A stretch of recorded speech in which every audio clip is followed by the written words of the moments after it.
101.7 FM রেইনবোতে। Hello doctor.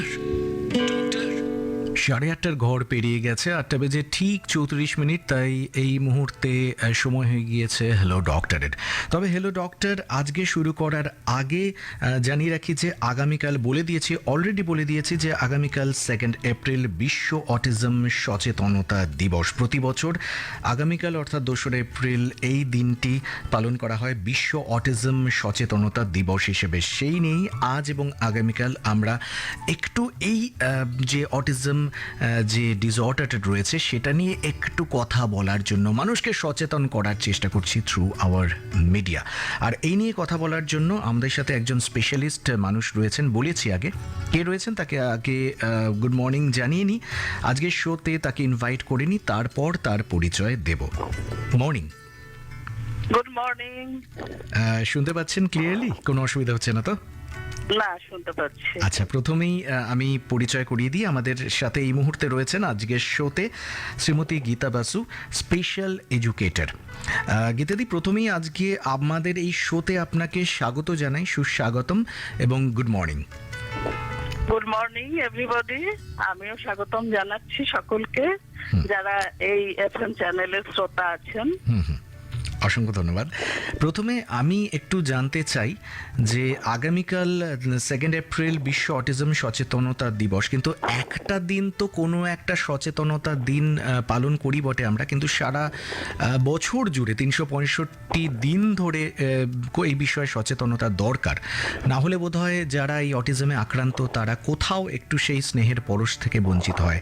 সবার আগে আপনার থেকে আমি জানতে চাই যে অটিজম এই ব্যাপারটা ঠিক কি, আপনি যদি একটু সংক্ষেপে বলেন। আচ্ছা, অটিজম এই ওয়ার্ডটা এসছে গ্রিক ওয়ার্ড অটোস থেকে। অটোস মানে হচ্ছে সেলফ। অ্যাকচুয়ালি অটিজমে যারা আক্রান্ত হয় তারা মানে নিজের মধ্যে আত্মমগ্ন থাকে।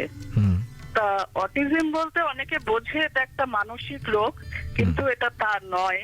এটা এক ধরনের স্নায়বিক বিকাশজনিত সমস্যা। অটিজমে আক্রান্তরা অন্যের সাথে যোগাযোগ স্থাপন করতে আর সামাজিক সম্পর্ক তৈরি করতে তাদের মধ্যে একটা সীমাবদ্ধতা থাকে। সাধারণত শিশুদের 1 থেকে 3 বছর বয়সের মধ্যে এর লক্ষণগুলো ধরা পড়ে, আর এদের মধ্যে আচরণগত সমস্যাও দেখা যায়। আর ছেলেদের তুলনায় মেয়েদের মধ্যে অটিজম বেশি দেখা যায়। আচ্ছা, এটার কি কোনো নির্দিষ্ট কারণ রয়েছে যে কেন এই ছেলেদের তুলনায় মেয়েদের মধ্যে অটিজমের সংখ্যাটা বেশি? না, এর কারণ মানে অ্যাকচুয়ালি অটিজমের কারণ ওয়ার্ল্ড ওয়াইজ এখনো বেরোয়নি।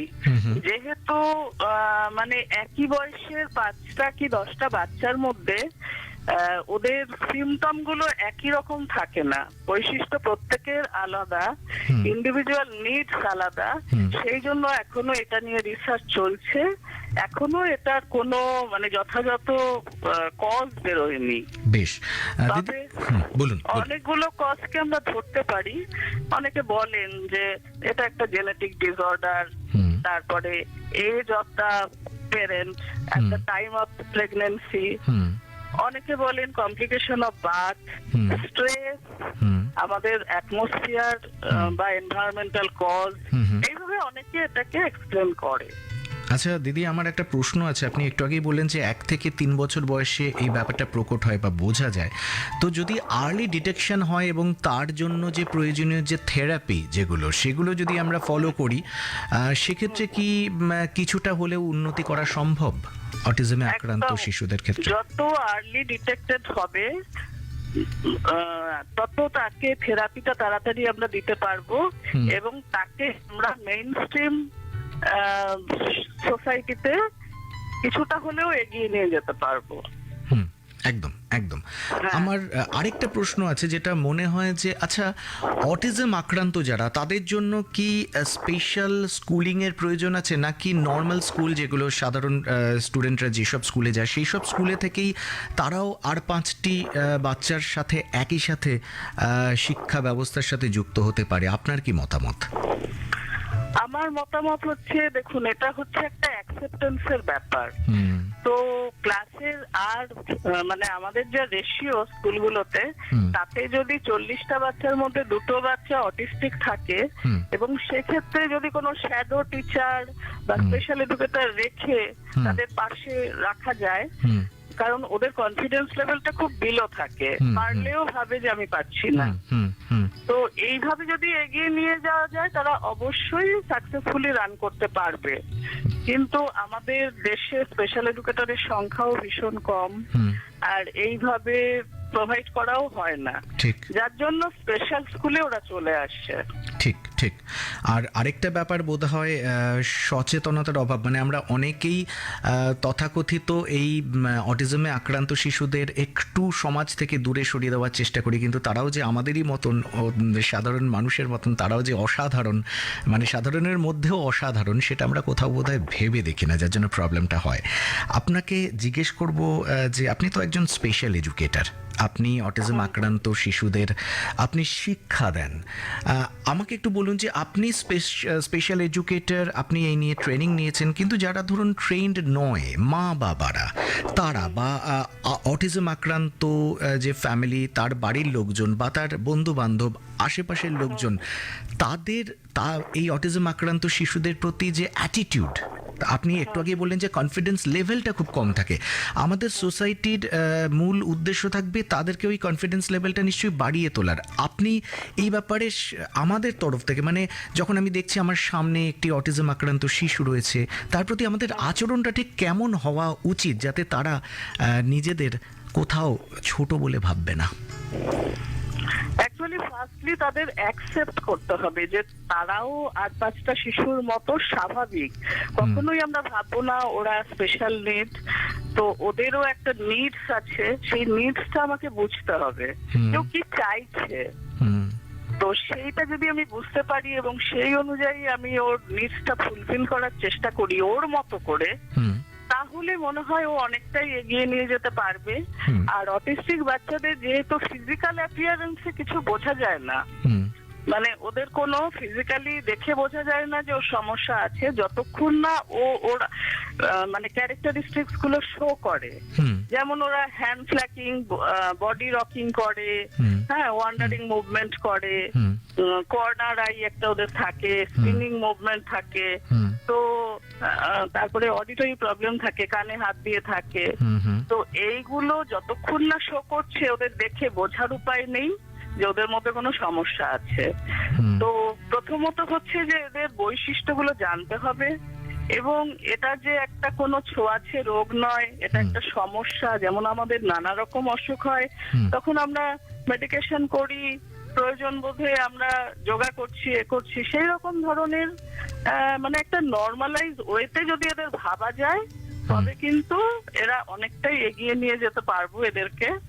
এটা ফ্যামিলিতে একটা সমস্যা থাকে অ্যাকসেপ্টেন্সের ক্ষেত্রে, আর আশেপাশে তো রয়েছেই, একেবারেই তাই। তো সেই জন্য অ্যাওয়ারনেসটা ভীষণ ভাবে তৈরি করতে হবে, মাঝে শুধু এই একদিন নয়, মানে এভরিডে, মানে ধরুন লেখালেখি করা বা জানানো, তারপরে অটিজম পেরেন্টসরা মিলে তারা বিভিন্ন ইনস্টিটিউশন বা বডি তৈরি করে নিজেদের মধ্যে যেগুলো হচ্ছে সেগুলো যদি অপরকে জানাতে পারে, হ্যাঁ, সমস্যাগুলো, তাহলে কিন্তু অনেকটাই অ্যাওয়ারনেস তৈরি হবে।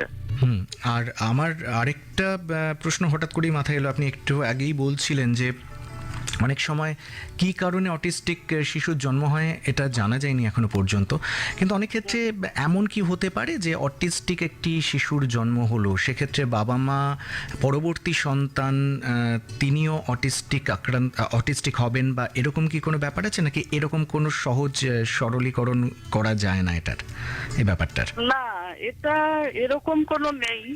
অনেক ক্ষেত্রে দেখা গেছে যে পরপর 2টো শিশুই অটিস্টিক হলো, আবার অনেক সময় দেখা গেছে first issue normal, second issue autistic, আবার দেখা গেছে ফার্স্ট ইস্যু অটিস্টিক কিন্তু সেকেন্ড ইস্যু নরমাল হলো।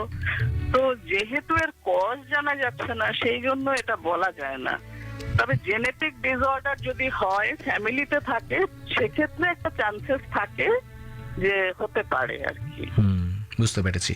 আর দিদি আপনাকে একটাই কথা বলবো যে আমরা তো ওই যে কথা আপনিও বললেন আমিও বললাম যে একটা দিন পালন করার মধ্য দিয়ে কিন্তু কোনো একটা বিশেষ দিনকে উদযাপন করা যায় না। প্রত্যেকটা দিন আমাদের মাথায় রাখতে হবে যে অটিস্টিক যারা, তারা আসলে আমাদেরই মতো অতি সাধারণ বা অসাধারণ কিছু মানুষজন যারা ভবিষ্যতে অনেক বড় বড় নাম হয়ে উঠতে পেরেছেন যারা অটিস্টিক আক্রান্ত।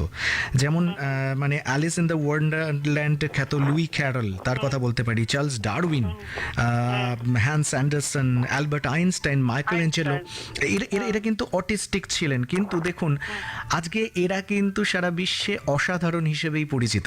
ফলে আমাদের এই শিক্ষাটা বোধহয় এটা দেয় যে কাউকে কখনো আন্ডার এস্টিমেট করা উচিত নয়। আর যেই শিশুরা নিজেদেরকেই আরও ছোট ভাবে যে না আমার দ্বারা হবে না, তাদের কনফিডেন্স লেভেলটা এতটাই কম থাকে, আমাদের সমাজবদ্ধ জীব হিসেবে বোধহয় আমাদের প্রত্যেকের দায়িত্ব তাদের সেই কনফিডেন্স লেভেলটা অনেকটা বাড়িয়ে তোলা। এক্স্যাক্টলি, ওদের মধ্যে প্রচুর পোটেনশিয়ালিটি থাকে, তো সেই পোটেনশিয়ালিটি কিছু না কিছু পোটেনশিয়ালিটি আছে, তো সেটা ওর লেভেলে আমাকে দেখতে হবে। তো দেখে সেটাকে যদি আমরা বুস্ট আপ করার চেষ্টা করি, অবশ্যই ওরা এগিয়ে নিয়ে যেতে পারবে।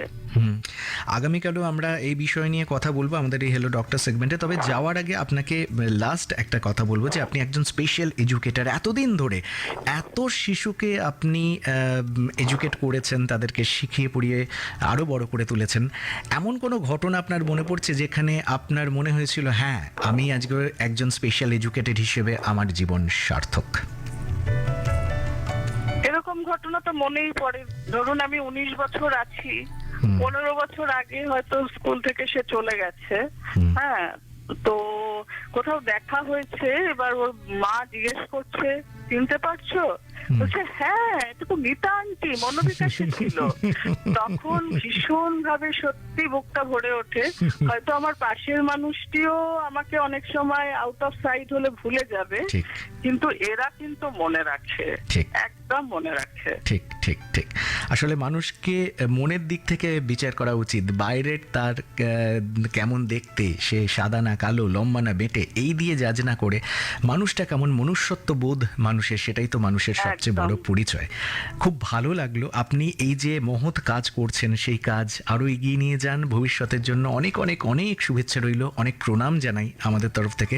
আর আজকের শোতে আপনি এতটা সময় দিলেন, অসংখ্য ধন্যবাদ। এই সুযোগ পাওয়ার জন্য আমিও নিজেকে ধন্য মনে করছি। ঠিক আছে, thank you. Okay, thank you so much. আমাদের সাথে এতক্ষণ ছিলেন special educator Geeta Basu. Actually আগামীকাল 2রা এপ্রিল বিশ্ব অটিজম সচেতনতা দিবস। প্রতি বছর এই দিনটি পালন করা হয়। আজকে যদিও 1লা এপ্রিল, কিন্তু আমরা ঠিক করলাম যে এরকম একটা বিষয় নিয়ে কথা বলতে একদিন যথেষ্ট নয়, তাই আজ এবং আগামীকাল এই 2 দিন ধরে আমরা অটিজম নিয়ে বিভিন্ন কথা বলবো। আজকে আমাদের সাথে ছিলেন, এই বিষয় নিয়ে কথা বললেন হ্যালো ডক্টর সেগমেন্টে Gita Basu, special educator. Segment is Hello Doctor and the name of the show is নমস্কার কলকাতা। সাথে আছি আমি সোমক। Hello doctor. ডক্টর আপনি শুনছেন নমস্কার কলকাতা, শুধুমাত্র 1